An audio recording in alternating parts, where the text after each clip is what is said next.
오늘 함께 묵상할 말씀은 누가복음 3장 15절로 20절까지입니다. 오늘도 먼저 말씀을 읽을 텐데요. 성경책으로 혹은 영상 제목 아래에 더보기를 누르셔서 말씀을 읽도록 하겠습니다. 성경 본문을 두세 번 읽으셔서 내용을 충분히 이해하신 후에 다시 영상으로 묵상을 함께 해주시기를 바랍니다. 잠깐 영상을 멈추고 성경 읽으신 후에 다시 묵상을 이어가도록 하겠습니다. 오늘 말씀은 세례 요한의 모습을 잘 보여주는 장면이지요. 앞에 본문을 묵상할 때 살펴봤던 것처럼 세례 요한은 사람들에게 회개를 선포하고 세례를 베풀었습니다. 그리고 많은 성령의 역사들도 나타났겠지요.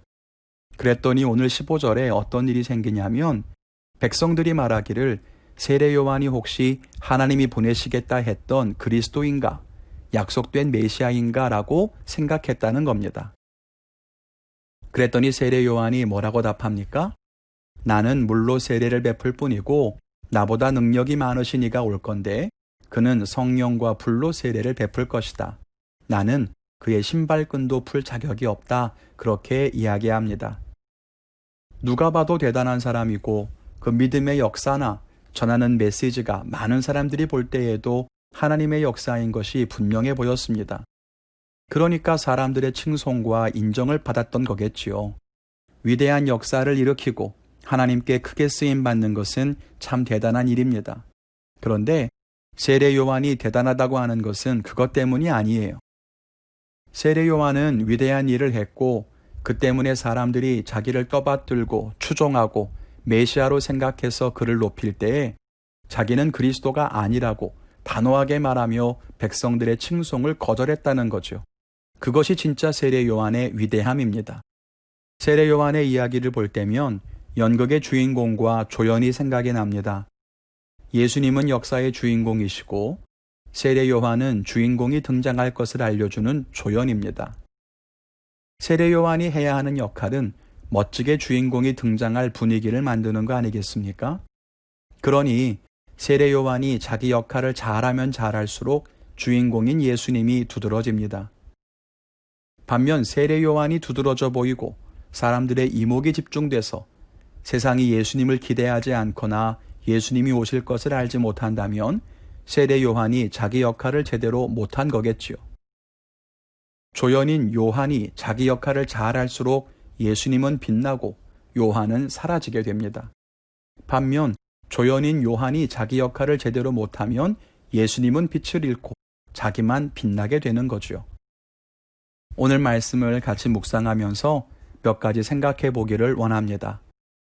첫째는 하나님의 것을 가로채지 말라는 겁니다.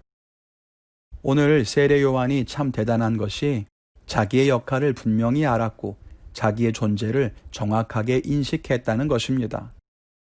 사람들이 요한에게 나와서 당신이 메시아가 맞는 것 같다고 말합니다.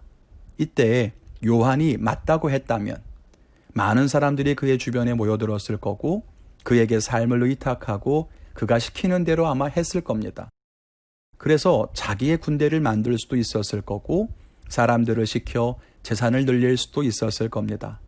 그런데 세례 요한은 그렇게 하지 않았습니다. 왜요? 메시아, 즉 그리스도라고 하는 이름은 자기에게 주어진 것이 아니었기 때문입니다. 그것은 하나님께서 보내신 예수님의 것이었습니다. 메시아라고 하는 이름도 사람들의 칭송도 구세주라고 하는 영광도 다 자기의 것이 아니라 예수님의 것임을 알았다는 것입니다. 그래서 세례 요한은 하나님의 것을 자기의 것처럼 가로채지 않았다는 거예요. 이렇게 말하면 내가 어떻게 감히 하나님의 것을 가로채겠느냐? 나는 그렇지 않는다라고 말할지도 모릅니다. 그런데요, 우리는 자주 그렇게 한다는 거예요. 우리가 알지 못할 뿐입니다. 다른 사람을 비난하고 정죄하고 이 사람은 이렇다 저렇다 말하는 것, 하나님의 재판관 자리를 내가 빼앗는 것입니다. 사람들의 이야기를 들으면서 그것이 분명히 말씀과 다른데도 괜찮다라고 합리화한다면 그것은 우리가 하나님의 말씀의 자리를 빼앗는 것입니다. 삶의 기준도 하나님의 것인데 내 마음대로, 인생의 목표와 계획도 주권자이신 하나님에게서 빼앗아 내 마음대로 그렇게 하는 모든 것이 다 하나님의 것을 빼앗는 것입니다. 하나님의 뜻 대신 내 뜻을 앞세우고 하나님이 허락하지 않으신 것을 내가 취하고 얻으려고 해서 내 욕심을 채우고 내 자존심을 지키려고 하고 그게 다 하나님의 것을 뺏는 행위라는 것을 알아야 합니다. 우리가 세례 요한처럼 아무리 달콤하고 아무리 그럴듯해 보여도 하나님이 허락하지 않은 것은 내 것이 아님을 알고 포기할 수 있는 지혜를 갖기를 바랍니다. 그럴 때에 우리를 통해 하나님께서 이루시고자 하는 아름다운 섭리가 성취될 수 있을 겁니다. 둘째로는 모든 영광을 하나님께 돌리라는 것입니다. 세례 요한은 광야에서 살았던 것으로 알려져 있습니다. 광야에서 메뚜기와 석청 같은 거친 음식을 먹으며 하나님의 뜻을 선포하며 살았지요. 자기는 낮은 자리에서 험한 삶을 살면서도 그는 하나님께 영광을 돌립니다. 자신이 받은 말씀을 선포하며 두려움 없이 담대하게 지금 있어야 할 곳에서 지금 해야 할 일을 행하지요. 이것이 하나님께 영광 돌리는 삶이라고 믿습니다. 세례 요한은 어느 한순간도 하나님의 영광을 가로채지 않았습니다. 보통 우리 같으면 하나님의 뜻대로 사명을 감당했다면 사람들이 칭송할 때 그 칭찬과 인정을 즐길 법도 한데 요한은 그렇게 하지 않았습니다. 만약 우리라면 어땠을까요? 사람들의 박수를 받으면서 쑥스러운 표정을 지으며 그냥 이 모든 일을 이루신 하나님께 감사합니다 라고 말 한마디로 하나님께 영광을 돌리는 것처럼 할 수도 있었을 겁니다. 그것이 우리가 이 시대에 크리스천으로 살아가는 모습이죠. 대부분 그것이 하나님께 영광 돌리는 일이라고 생각합니다.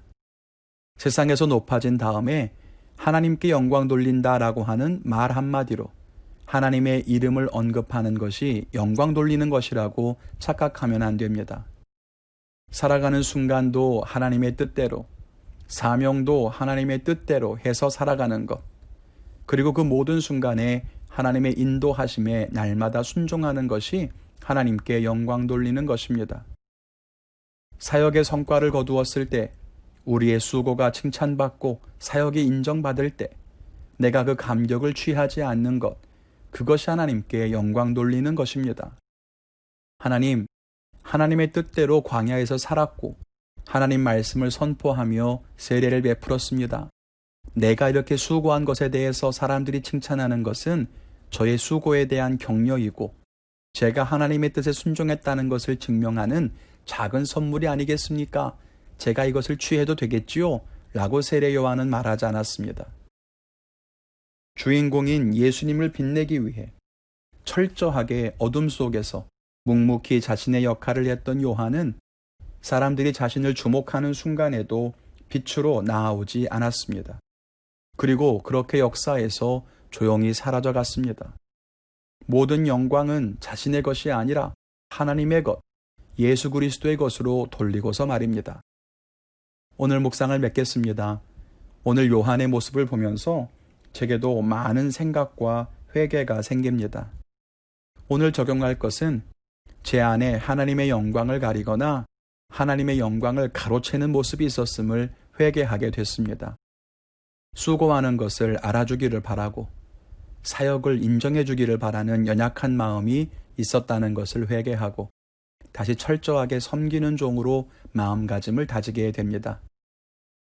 여러분들은 어떤 점을 깨닫고 결단하셨는지요? 그 마음을 가지고 오늘도 여러분의 삶에서 하나님의 영광을 위해 살아가시기를 기도합니다. 말씀으로 승리하시는 복된 하루가 되기를 주님의 이름으로 축원을 드립니다.